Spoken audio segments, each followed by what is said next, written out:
Ready in five, four, three, two, one, and set, mark, action.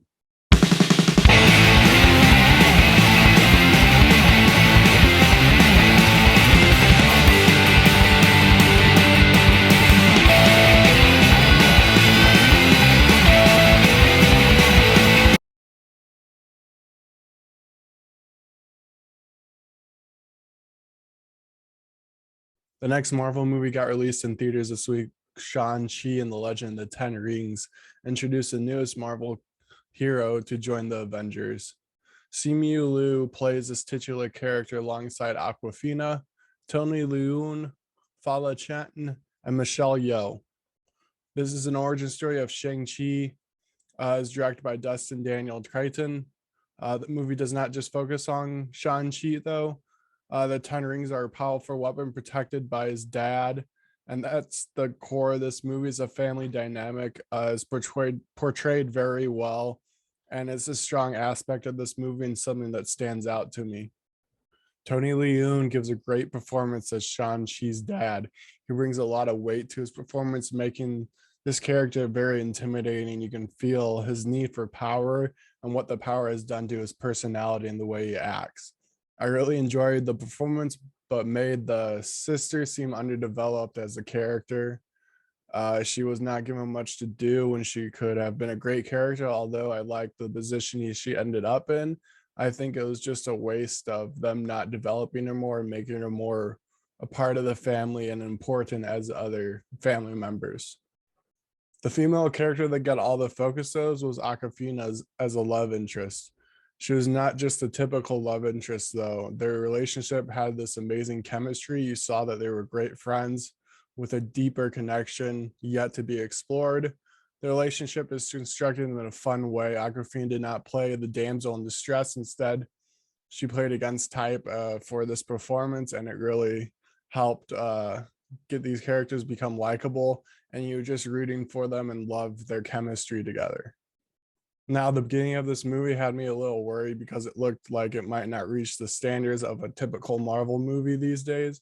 I thought the movie had too much voiceover and explaining the Legend of the Ten Rings and Shang-Chi's past. Did not need the voiceover, I think, and then the movie just threw us into a fight scene that was not well choreographed, that seemed just put together at the last second because it also had bad CGI along with it, as well as a poor storytelling.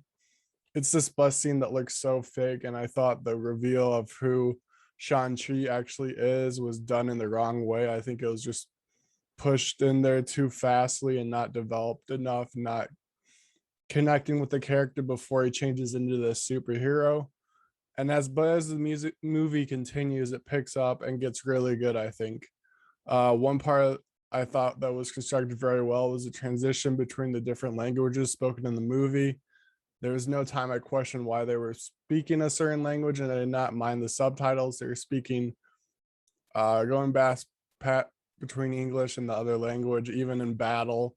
There'd just be subtitles really quick, little short sentences that you could just read, and it really gave authenticity to the movie, I feel. A great surprise in the movie was the return of Ben Kingsley as Trevor from Iron Man 3, though. I had no idea he was in this movie. I don't know if it was revealed before, but I was just shocked to see him and happy to see him. You would think that Awkwafina would be kind of the comic relief character as she's played in most other movies, but in this movie, it's actually Ben Kingsley.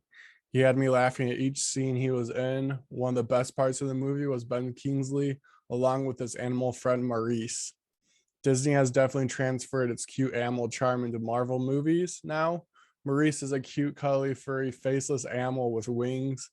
I love the look and thought the sound it made were super adorable.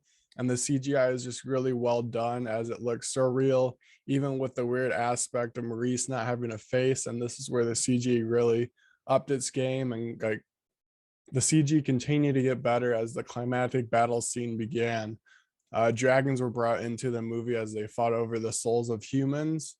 It was awesome to see these two mythical creatures fighting. This movie is action packed with the final battle, while also having fun, enjoyable scenes throughout the movie.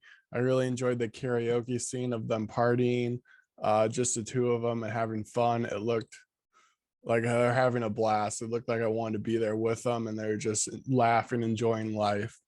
This movie finished really strong, making my score for Shang-Chi and the Legend of the Ten Rings an 80 out of 100. Go see it now in theaters.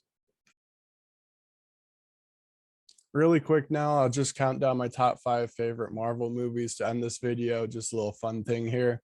And number 5 is Deadpool. Number 4 is Days of Future Past. Number 3 is Infinity War. Number 2 is Logan. And number 1 is X-Men, the original 2000 movie. It has a special place in my heart. It's one of the first Marvel or superhero movies in general to see in theaters. And I just love it from start to finish. And it's just nostalgia for me. And that's why it's number 1.